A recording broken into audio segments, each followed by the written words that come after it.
고등학교 졸업해가지고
의원님 여러분, 자리를 정렬해 주시기 바랍니다. 오늘 원총회 사회를 맡은 원내부대표 주진선을 보냅니다. 고맙습니다. 성원이 되었으므로 박수 보내시나요? 고맙습니다. 성원이 간신히 되었으므로 더불어민주당 제193차 의원총회를 시작하겠습니다. 먼저 국민을 가겠습니다. 의원님께서는 정면에 위치한 국기를 향해 서주시기 바랍니다. 국기에 대하여 경례!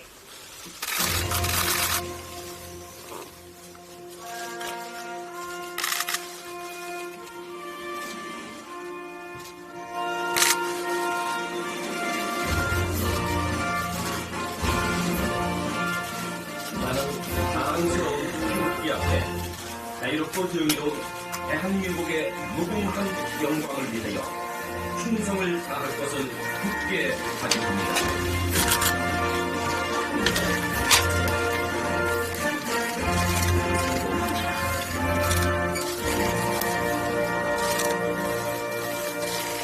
바로 이하 국민회는 생략하겠습니다. 모두 자리에 앉아주시기 바랍니다. 먼저 우리 이재명 당대표님의 인사 말씀을 듣도록 하겠습니다.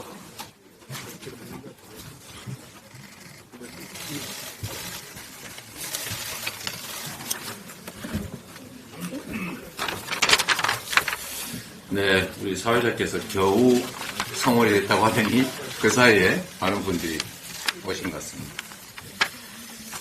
네, 어제 저희가 광주 방문하면서 선거제도에 관한 저희 입장을 말씀드렸습니다. 우리 최고위원 회의에서 최종적인 판단이라고 할지 결단이라고 할지 어쨌든 그걸 권한을 저한테 위임하셨는데 하여튼 꽤 오랜 시간 번민했다는 거 말씀드립니다. 제도의 장단점은 수없이 많은 토론과 논쟁을 통해서 충분히 서로 다 알게 됐습니다. 그리고 제가 보기에는 이거는 어떤 게 더 바람직한지 유익한지에 대한 판단의 문제가 아니라 결국 결단의 문제라는 생각이 들었습니다. 우리 민주당은 국민들의 정치적 의사가 다양하게 가능하면 사표가 최소화되면서 이 정치 과정에 반영될 수 있게 해야 된다는 그 소위 다양성, 비례성을 확보해야 된다는 점에 공감하고 이를 추진해 왔습니다. 또 한편으로는 우리 민주당의 전통적 당론이라고 할 수 있는 지역주의 극복을 위한 권역별 비례 제도도 관심 가져왔습니다. 사실 이 두 가지 다 중요한 가치이고 이 두 가지를 모두 충족시킬 수 있는 제도도 얼마든지 가능합니다. 근데 문제는 여당이 여기에 대해서 동의하지 않는다는 것이죠. 그래서 불완전하게 소위 준연동형 제도를 도입하긴 했습니다만 어쨌든 상대방의 반칙, 소위 위성정당이라고 하는 것을 봉쇄할 세부적 방안을 마련하지 못한 점이 있고 또 그 때문에 실제로 여당이 위성정당을 대놓고 만들기로 공언했고 실제 만들었고 또 우리 민주당으로서는 반칙을 하는 상황에서 우리가 대응하지 않으면 우리 국민들의 표심이 또 주권 의지가 왜곡될 수밖에 없는 급박한 상황이라 굳이 표현하자면 정당방위라고나 할까 뭐 그런 차원에서 또 준위성정당을 사실 그때도 만들었던 거죠. 지금 현재 상태에서 그러면 우리가 선택할 방향이 대체 뭐냐는 고민을 할 수밖에 없었습니다. 우리 원내대표님과 원내대표단도 참 많은 노력을 했습니다. 이 두 가지를 좀 조화시킬 수 있게 하는 방법을 찾자. 그러니까 민주당이 전통적으로 추구해왔던 지역주의 완화를 위한 권역별 비례라는 것도 한번 생각해보고 여당이 요구하는 대로 과거형의 그 병립형으로 완전한 병립형으로 돌아갈 수는 없다. 또 그렇다고 해서 그들의 의사를 완전히 무시하고 일방적으로 또 제도를 재설계할 수도 없다는 현실. 그래서 이 두 가지를 조화시킬 수 있는 방법으로 결국은 번역별 병립형을 한번 타협안으로 제시해보고 여기서 생길 수 있는 문제점을 최소화하기 위해서 석패율 대신에 이중 등록을 허용하자. 우리 민주당 입장에서는. 그리고 소수 정당이 피해를 입을 수가 있으니 다원성을 보장하기 위해서 예를 들면 비례 30% 소수 정당에게 우선 할당하자. 또 그게 안 된다면 3% 정도를 마지노선으로 해서 이 3%를 얻을 경우 권역별로 최소 1석을 보장하자. 이렇게 되면 3권역에서 3%씩 전국에 골고루 3%를 받는다면 3석을 확보할 수 있는 것이어서 지금보다는 오히려 소수정당이 유리할 수도 있다. 그러니까 권역별 비례를 채택할 경우에 이제 손해를 본다, 더 나빠진다 이런 소수정당의 억울함도 좀 완화할 수 있겠다, 해소할 수 있겠다라고 해서 제안했는데 예상하신 것처럼 또 저희도 큰 기대를 하지 않았습니다만 결국 이런 지하에 거절당한 상태입니다. 결국 선택은 두 가지 중에 하나가 된 거죠. 양자택일을 할 수밖에 없다. 현재 제도대로 가느냐, 타협 가능한 그야말로 이중 등록도 안 되는 그리고 소수정당 보호장치도 없는 권역별 비례 또 완전히 돌아가는 건 아니고 반쯤 되돌아가는 거겠죠. 그 가능성 둘 중에 하나밖에 없다. 결국 이제 그 중에 선택을 해야 되는데 많은 분들이 좋은 의견도 내셨고 사실은 어느 입장이든 다 타당성이 있습니다. 또 부족한 점도 있죠. 저한테 그 책임일 수도 있고 권한일 수도 있고 그걸 우리 최고위에서 저한테 맡겼기 때문에 정말로 많은 고심 끝에 어제 발표한 것과 같은 잠정적 결론이겠죠. 뭐 제 혼자 결정할 수는 없는 거니까 이제 공식적인 과정을 거쳐서 입장을 정리해야 됩니다. 사실 준연동형 제도를 유지한다고 할 경우에 제가 제일 우려했던 점들은 갈등이죠. 갈등 관리가 과연 원만하게 신속하게 이루어지겠느냐 앞으로 노력해야 됩니다.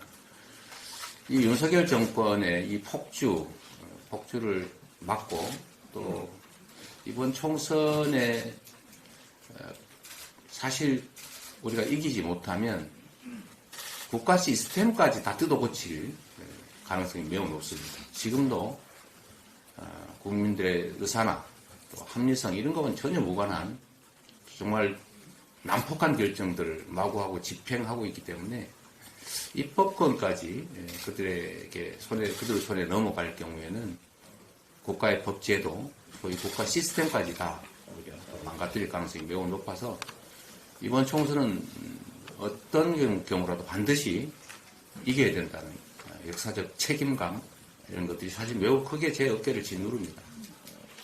민주당의 승리에 집착하는 것이 아니라 결국 우리 국민의 승리를 지향해야 됩니다.